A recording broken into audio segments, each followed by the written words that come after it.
Good morning everyone. So today we will start new chapter 7 linear equation in one variable. ठीक है, तो चलिए हम आपको बताते हैं linear equation in one variable क्या होता है। देखिए आपने अलजेब्रिक एक्सप्रेशंस बहुत सारे पढ़े हैं, जैसे कि 2x² + 3x - 7। अभी ये इक्वेशन नहीं है, ये आपका एक्सप्रेशन है। अब ये इक्वेशन कब बनेगा? जब हम इसमें इक्वल का साइन लगा देंगे और यहाँ कुछ लिख देंगे, ठीक है ना। और भी आपने पढ़ा होगा 3x³ + 4x² - 7x + 8 = 0 हो गया, ठीक, या 2x - 3 = 10, ठीक है ना। तो पहले तो एक चीज़ समझ लीजिए कि ये जो पार्ट होता है ब्रैकेट से पहले जो एक्सप्रेशन है आपका x में, ठीक, इसको हम क्या कहते हैं? इसको बोलते हैं अलजेब्रिक एक्सप्रेशन। ओके, ये सिर्फ एक्सप्रेशन है, लेकिन जब ये इक्वल टू समथिंग हो जाता है, इक्वल का साइन आ जाता है, तब ये जो पूरा पार्ट होता है विद इक्वल साइन, इसको हम बोलते हैं अलजेब्रिक इक्वेशन।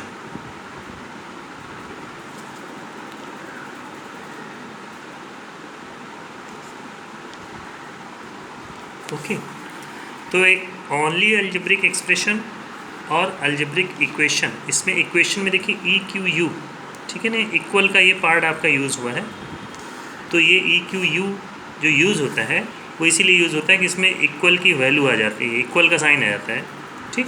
तो जब expression involving equality sign it become equations, ठीक। ये सिर्फ एक्सप्रेशन है और इसने इक्वल का साइन इन्वॉल्व कर लिया, तो अब ये पूरा क्या बन गया? इक्वेशन बन गया। जैसे आपने सिर्फ पॉलिनोमियल पढ़ा है 2x + 3, ठीक, 4x² - 7x + 2, 3x + y, ठीक। तो ये सारे के सारे सिर्फ और सिर्फ क्या है? एक्सप्रेशन है। क्या है? एक्सप्रेशन है। लेकिन जब ये इक्वल टू समथिंग होते हैं, यानी इक्वल के साइन के साथ होते हैं, तभी ये इक्वेशंस बनते हैं। अब इक्वेशंस में इन्होंने लगा रखा है वर्ड लीनियर। हम आपको बताएंगे लीनियर का मतलब क्या होता है। देखिए इसमें जो टर्म x यूज़ हुआ है आपका, ठीक है ना, इन तीनों में आप देखिए इसमें जो x दो जगह है, सबसे ग्रेटर पावर x की क्या है? इसमें 2 है, ठीक है ना। तो इसको बोलते हैं डिग्री 2। फिर आप इस केस में देखिए यहाँ पर 3 प्लेसेस पर x यूज़ हुआ है।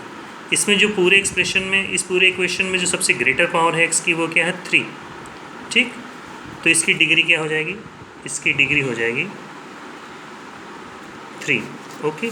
और लास्ट वाले में देखिए इस पर कोई पावर नहीं है, यानी आप मान लो कि ये 1 पावर है, तो इसकी डिग्री कितनी हो जाएगी? 1। क्लियर? तो अब आप लीनियर का मतलब समझ लीजिए कि जो डिग्री 1 की इक्वेशन होगी, इक्वेशन ऑफ डिग्री 1, ठीक है ना, equation of degree 1 is called linear equation. Understand? Degree 2 की इक्वेशन को हम क्वाड्रेटिक इक्वेशन बोलते हैं और डिग्री 3 की इक्वेशंस को क्यूबिक इक्वेशन बोलते हैं। तो ये आगे आप हायर क्लासेस में पढ़ेंगे। ये आप अभी हो सकता है इसी जब आपका 8th में पढ़ाया जाए, नहीं तो 9th में डेफिनेटली आप क्वाड्रेटिक इक्वेशन सॉल्व करना पड़ेंगे। आपको अभी जो दिया गया है वो लीनियर दिया गया है। क्यों लीनियर दिया गया? क्योंकि इसमें जो टर्म x यूज़ होता है वो उसकी जो हाईएस्ट पावर है वो क्या है? 1 है। इसमें और कहीं x नहीं है और इसी जगह पर x है, तो इसमें जो पावर है वो कितनी? 1 है। तो इसको बोलते हैं डिग्री 1, यानी इस इक्वेशंस की डिग्री क्या है? 1 है। तो 1 डिग्री की जो इक्वेशन होती है उसको हम बोलते हैं लीनियर इक्वेशंस, ओके। और इसमें 1 वेरिएबल भी लगा है। तो एक चीज़ आप देख लीजिए, 2x + 3 = 10 और 2x + 3y = 10। इन दोनों में फ़र्क क्या है? ये भी लीनियर है, ठीक है, और ये भी लीनियर है, ओके। बट इसमें सिर्फ एक ही वेरिएबल यूज़ हुआ है, x, ठीक है ना, 2x, और तो कोई दूसरा वेरिएबल नहीं यूज़ हुआ है। और इसमें 2 वेरिएबल हैं, x और y। तो ये है लीनियर इक्वेशन इन 2 वेरिएबल, ठीक है ना। और ये आपका लीनियर इक्वेशन इन 1 वेरिएबल। तो ये डिफिनेशन है आपकी। अभी मैंने आपको सिर्फ लीनियर इक्वेशन है क्या समझाया है। नेक्स्ट वीडियो में मैं आपको कुछ प्रॉब्लम सॉल्व करके दूंगा, ठीक है। तो इस तरह से आप इसको समझ लीजिएगा कि लीनियर इक्वेशन क्या होता है।